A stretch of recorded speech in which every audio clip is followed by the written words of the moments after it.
నేను చేశానండి. మీ జీవితాలు పాడు చేసుకుంటున్నారమ్మా, this is not the correct way అని చెప్పినప్పటి నుంచి నాతో మాట్లాడడం మానేశారండి.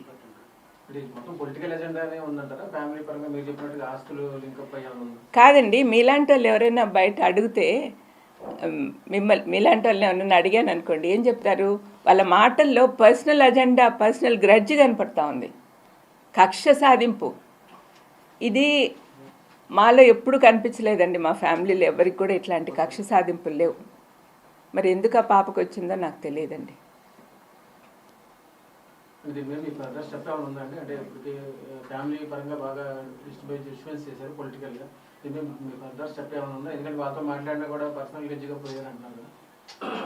అంటే ఇప్పుడు మేము పెద్దవాళ్ళం అందరము చేతులు ఎత్తేసినట్టే. అంటే ఇంకా ఆమెను మార్చే శక్తి మాకు లేదని వాళ్ళ అమ్మ కూడా వెళ్ళిపోయింది అమెరికాకు. ఇంకా మిగతా పెద్దోళ్ళు, నాతో పాటు తమ్ముళ్ళు కానీ, మా పెద్ద వదిన కానీ, వీళ్ళందరూ కూడా మాట్లాడడానికి అశక్తులుగా ఉన్నారు. ఎందుకంటే ఎట్లా చెప్పిన మాట వినదు, ఎందుకులే అన్నట్టుగా. కానీ దీనివల్ల రాష్ట్రం నాశనం అయిపోతుంది, ప్రజలంతా బాధపడుతున్నారు. నేను ఎప్పుడు పేదోళ్ళ పక్కన తిరుగుతూ ఉంటానండి, పేదోళ్ళ మధ్యలో. వాళ్ళ బాధలు చూశాను నేను, వాళ్ళు ఎంత కష్టపడుతున్నారో చూశాను. ఈ 5 సంవత్సరాల నుంచి కోవిడ్ టైంలో కానీ, కోవిడ్ తర్వాత కానీ ప్రజలు ఎంత ధైర్యంగా నిద్రపోతున్నారంటే అది కేవలం జగన్ ప్రభుత్వం వల్లనే. మరి ఇలాంటప్పుడు ఈ పిల్లలిద్దరూ వచ్చి ఇంత నాశనం చేస్తుంటే, శత్రువులతో ఒకటయ్యి ఎంత బాధగా ఉంటుందో మీరే ఆలోచించండి. అక్కా చెల్లెల ఎజెండా ఏమనుకుంటున్నారు మేడం? స్పష్టంగా అంటే ఇన్ని రోజులు రాష్ట్రం తిరిగారు, ఇప్పుడు పులివెందులు తిరుగుతున్నారు. అంటే మీ కుటుంబాన్ని కంచిపోటు అక్కడే మిమ్మల్ని వ్యక్తిగతంగా డ్యామేజ్ చేసేలాగా మాట్లాడుతున్నారు.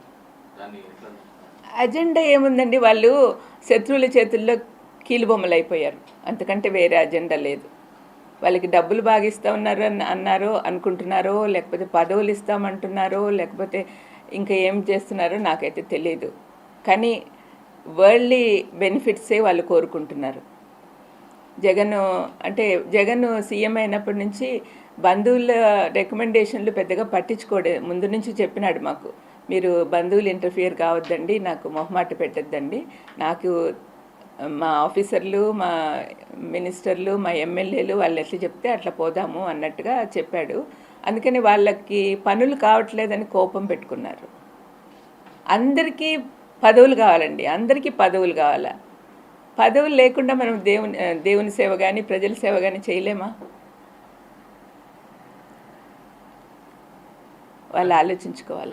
పదే పదే మాత్రం వైఎస్ అవినాష్ రెడ్డి పేరు కానీ, భాస్కర్ రెడ్డి గారి పేరు ప్రస్తావిస్తున్నారు.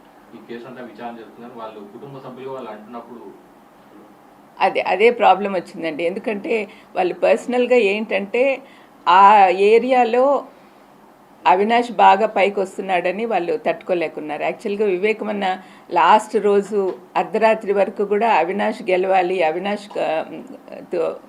ఎంపీ అవ్వాలి, ఆ అబ్బాయి బాగా పనిచేస్తున్నాడు, బాగా హెల్ప్ఫుల్గా ఉన్నాడు జగన్కి అనే ఆలోచన వివేకమన్న కలిగి ఉన్నాడు. కానీ మరి వాళ్ళ కూతురు అల్లుడు కలిగి ఉన్నారో లేదో నాకు తెలియదు. అంటే మాకు వివేకమన్న దగ్గర ఎట్లా అంటే ఆయన చాలా సౌమ్యుడు కాబట్టి ఏదైనా పని ఉంటే ఆయన తీసుకొని పోయి చేపించుకొని వచ్చేవాళ్ళం. ఇప్పుడు అట్లా పలికే వాళ్ళు లేరని వాళ్ళకి బాధ. అంటే న్యాయంగా లేకపోయినా కూడా తను చేసేవాడు అనమాట, అంటే మన వాళ్ళు అన్నట్టుగా. అటువంటి ఫీలింగ్ వాళ్ళకు అంత కాన్ఫిడెన్స్ లేదేమో, మరి అంతే అయి ఉండాలి, లేకపోతే ఇంత కక్ష ఎందుకు పెట్టుకుంటారు?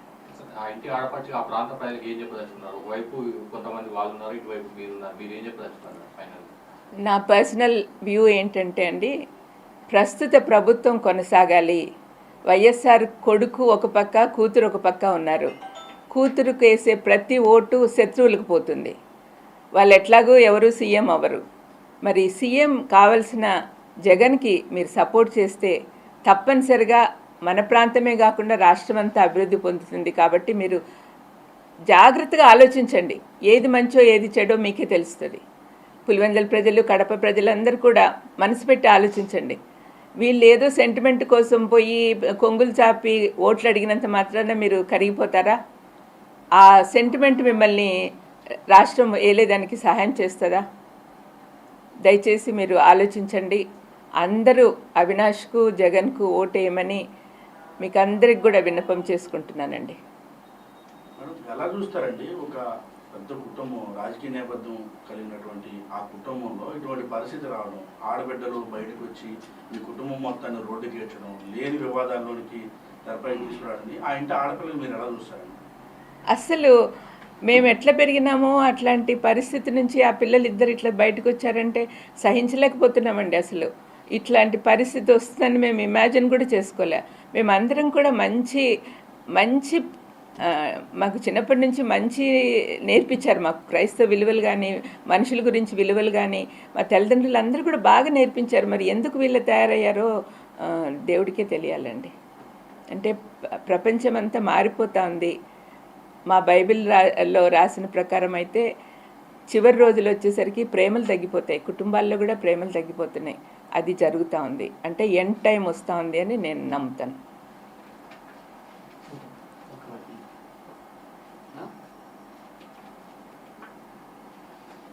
దయచేసి ప్రజలందరూ కూడా, ఆంధ్రప్రదేశ్ ప్రజలందరూ కూడా జగన్కు ఓటేయాలని, జగన్ పార్టీ తరపున నిలబడిన ప్రతి ఎమ్మెల్యేను ఎంపీని గెలిపించాలని కోరుతూ ముగిస్తున్నాను. మా ఇంటి ఆడపడుచులు, వైఎస్ కుటుంబ ఆడపడుచులు మా కుటుంబ గౌరవాన్ని రోడ్డు మీదకి వేస్తున్నారండి. నేను కూడా ఆ ఇంటి ఆడపడుచునే కాబట్టి I have to defend my family. నా ఫ్యామిలీని ఇంత అన్యాయంగా ఇట్లా మాట్లాడుతుంటే భరించలేకపోతున్నామండి.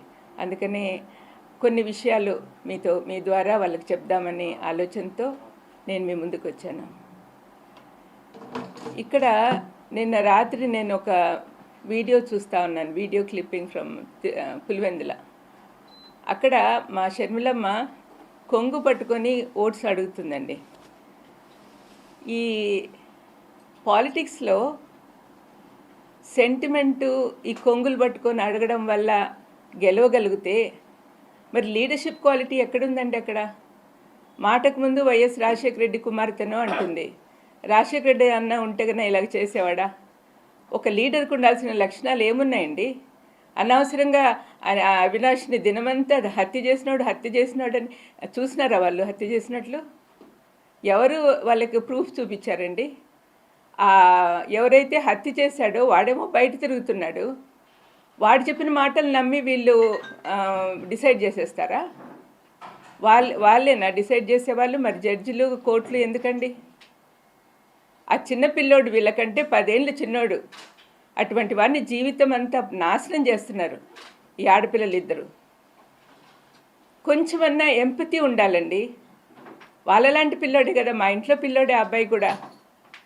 మరి వాళ్ళకు పిల్లలు ఉన్నారు, వాళ్ళ జీవితం అంతా ఎంత పాడు చేస్తున్నదో ఒకసారి షర్మిలమ్మ కానీ సునీతమ్మ కానీ ఆలోచిస్తే వాళ్ళకి అర్థమవుతుంది. చంపిన వాళ్ళు మేము బయట తిరుగుతున్నారు, అనవసరంగా వాళ్లకు బెయిల్ ఇవ్వమని వాళ్ళ కోసం సుప్రీంకోర్టుకి వెళ్తున్నారు. కానీ ఏ పాపం చేయని మా భాస్కరన్ ఏమో సంవత్సరం నుంచి జైల్లో ఉన్నాడు, అవినాష్కేమో బెయిల్ రద్దు చేయాలని వీళ్ళు తిరుగుతున్నారు. ఇదేం న్యాయం అండి? వింటున్న మీరన్నా చెప్పండి. మరి మా ఇంట్లో పాప ఇట్లా తయారైందంటే చాలా బాధగా ఉంది. జగనన్నను కూడా ఇంక్లూడ్ చేస్తూ ఉంది. సొంత అన్నయ్యను మామూలుగా శత్రువులందరూ ఒకటయ్యి మన మీద అటాక్ వస్తే మనం ఏం చేస్తాము? ఇంట్లో వాళ్ళందరూ ఒకటవుతాం, మనలో ఉన్న విభేదాలన్నీ పక్కన పెట్టేసి. కానీ దీనికి ప్రకృతి సిద్ధంగా లేదండి. ఇక్కడ అన్నీ వ్యతిరేకంగానే ఉన్నాయి. అబద్ధాల జనకుడైన అపవాది కోరల్లో చిక్కుకోయినున్నారు ఈ అమ్మాయిలిద్దరూ. చాలా బాధాకరం అండి. రాత్రి నేను వీడియో చూస్తుంటే బీపీ సడన్గా రేజ్ అయిపోయింది. ఎంతమందికి అలా ఉన్నదో పరిస్థితి నాకు తెలియదు. మా కుటుంబాన్ని రాజశేఖరన్ కానీ వివేకమన్నన్ కానీ ప్రేమించే వాళ్ళు ఎంతమంది ఉన్నారు. రాజశేఖరన్ ఇప్పటికి కూడా కోట్లాది మంది మనసులో పెట్టుకొని ఆరాధిస్తున్నారు. నేను మీటింగ్స్కి వెళ్ళినప్పుడంతా ఎంత ప్రేమగా నన్ను ఆహ్వానిస్తారు. It's because of him only. మరి వివేకమన్నన్ చంపిన వాళ్ళు వివేకమన్న నాకు క్లోజ్ కాదా? ఒకగానొక చెల్లెల్ని నన్ను నెత్తిన పెట్టుకొని చూసుకునేవాడు. వాళ్ళిద్దరికి ఉన్న ప్రేమ కంటే నా ప్రేమ ఎక్కువ అండి. నేను గట్టిగా చెప్పగలను. వివేకమన్న అంటే నాకు చాలా ఇష్టం. మరి నాకు బాధగా ఉండదా? కానీ వాళ్ళు ఇవన్నీ రాజకీయంలో చేర్చి ఇంత అన్యాయంగా మాట్లాడుతుంటే ఏం చేయాలో తెలియని పరిస్థితిలో వాళ్ళ ఇంట్లో వాళ్ళందరూ ఏడుస్తున్నారండి. వీళ్ళిద్దరి పర్సనల్ అజెండాతో పర్సనల్గా వాళ్ళు ఎన్ని కక్షలు పెట్టుకున్నారు జగన్ మీద కానీ అవినాష్ మీద కానీ. దీనివల్ల ఏమవుతుంది, రాష్ట్రం అంతా అల్లకల్లోలం అయిపోతా ఉంది. పులివెందుల్లో రాజశేఖరన్న వివేకమన్న ఫ్యాక్షనిజం ఉండకూడదని చెప్పి మా నాన్న ఉన్నప్పటి నుంచే మొదలుపెట్టారు. ఫ్యాక్షనిజం ఉండకూడదని, నాన్నని చంపినప్పుడు కూడా ఏమీ యాక్షన్ తీసుకోవద్దని మా అమ్మ అందరినీ కోరింది. అట్లా కామ్గా జరిగిపోతూ ఉంది. ఇటువంటి సమయంలో రాత్రి ఆమె అక్కడ వెళ్ళినప్పుడు ఎంత అల్లకల్లోలం, వాళ్ళు కార్యకర్తలు వీళ్ళని కొట్టుకోవడము, రాళ్ళు వేసుకోవడం ఎన్ని న్యాయంగా ఉన్నాయండి? సమాధానంగా శాంతి సమాధానాలతో ఉన్న వాళ్ళని ఇట్లా అల్లరి పెట్టడం ఎంత మాత్రం సమంజసం? ఇవన్నీ కూడా అండి దయచేసి